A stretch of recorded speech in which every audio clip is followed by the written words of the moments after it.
Achua. New York doesn't have a ton of bigs. Sims as well, but feel we can match up well with them with our big wings as well.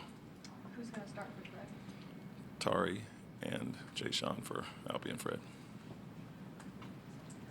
Congratulations on another Coach of the Month honor. What does that mean to you? I know you don't take a lot of stock in awards, but what does it mean? Team is playing well, and I get recognition because of it. What is the severity of Fred's injury? Do you have more updates on it? No, some part of his ankle I got irritated, obviously. So it's a week-to-week thing, and not sure how many games that means, but couldn't tell you. I'm not a doctor, so I don't know the exact terminology, but it's somewhere around the ankle. Sounds like maybe you don't expect him to play the rest of this road trip, though. I'm not sure. It's week to week. It could be the end of this road trip based on that, but be determined how he responds to rehab and treatment. Is that the same way with Alfie as well? You said back in Houston you kind of expected him to be on this road trip. Yes, I do expect him back on this road trip for sure. What was your reaction to the Luka trade, and then just in general with all of these seismic moves happening around other Western Conference teams? How do you think that kind of changes things the latter half of the season? Yeah, I mean, it's uncommon for big names to get moved like that. Haven't seen that too often, but understand where some teams are in standings, they want to shake it up and make some moves, and so not surprised by the fact that some of the perennial top-tier Western teams aren't doing as well, and they want to shake things up and try to improve their situation. Hey man, what would you say makes Jaylen such a difficult cover for the Knicks? Yeah, his pace and IQ, everything he kind of brought to the table in college, he's translated to the NBA. Bigger point guard that knows how to create space and create contact, draw fouls, and all the above. So he's a semi-3 level scorer, really good in the mid-range and takes advantage of matchups and lack of size on him. So not saying I'm surprised with what he's done, but a winner in college all those years and taking it to another level in the NBA when he's gotten his opportunity. Coach, Alperen Sengun selected 18 years later after Mehmet Okur as a second Turkish player. What message do we have for 84 million Turkish people? And second is his minutes going to increase, or you want to keep him for Western Conference Finals? No, first of all, extremely happy for him, and something he's worked extremely hard for.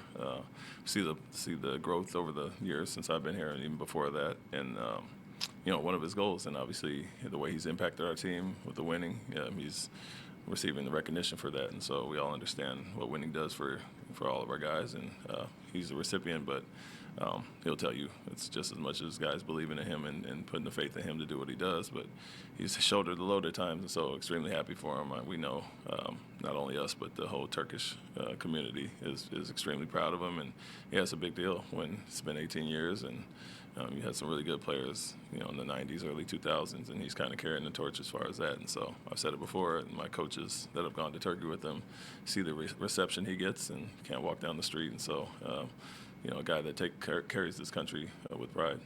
I am from Boston. I'm expecting Houston-Boston finals this year. I'll see you in Boston at the finals. I don't care who it is, so as long as we're there. Coach, you're being shorthanded without having a couple of your players. How do you counteract the physicality of the New York Knicks? I think we're physical as well. So Fred brings the edge, and Alpy has kind of anchored us. But guys that we're replacing them with have the same toughness. So it's a game that with two physical teams, similar to us in Memphis when Alpy was out that game as well. But rewatching and looking at the previous game, it felt like a old school, early 2000 game, 109-97. We guarded extremely well, especially in the second half, and made them really work for what they got. But that's their mantra as well, and we know that about them, and so have to bring our hard hats tonight. It seems like a lot of people maybe on the outside are surprised at how fast your team has been able to kind of climb up the Western Conference. Like, did you expect things to turn around this fast from when you took the job down, or did you think it might take a little bit longer to get this team in the playoff conversation? Yeah, I mean, we had the talent, we had cap space to go get the veterans to help, and draft picks to get guys like Amanda Reed and Cam and those guys, and so we knew we had a formula where we could be good. But the internal growth of our young guys is really what helped us take that step. And so, Yeah, I mean, I've said it, being second or third or whatever it is in the standings, that's not the goal for us, is to play a certain way, and we've done that. Some of the other teams have struggled some and fallen back in the standings, which kind of propelled us. But I think in the second year, that was our goal, to not just obviously make the playoffs. We fell short last year, but to make some noise, and we've achieved that. What I guess, when you have a young team, maybe the buy-in isn't always there. What was your, I guess, secret to getting the buy-in for all these young guys on the same page? That we have high character guys that allow us to coach them extremely hard, and guys that were tired of losing the previous years before we got here. And so for my job is to be who I am and stay on them and win those little battles. And we saw the foundation be set last year, and we had great carryover into this season. And I know you have your own injury issues, but when you see, having seen them earlier this year, what do you think the loss of OG means for them, and the way you approach them, if it's defensive player he is? Yeah, I mean, it's a guy you have to account for. They got quite a few wings that do similar things, but so they'll make up for that. But he is a matchup problem at times due to his versatility of shooting threes, posting up, slashing, getting on the rebounds, and so it seems like they have him, Hart, Mikal Bridges, all those guys do some similar things, but he brings a level of physicality to the team that is hard to combat if you don't have the right guys on him. And so. Yeah, I'm sure that they got guys just like we do that'll step up and make up for it, but kind of shakes their ecosystem like the way Fred and Alpie being out of ours does as well. Thanks, Coach. Thank you.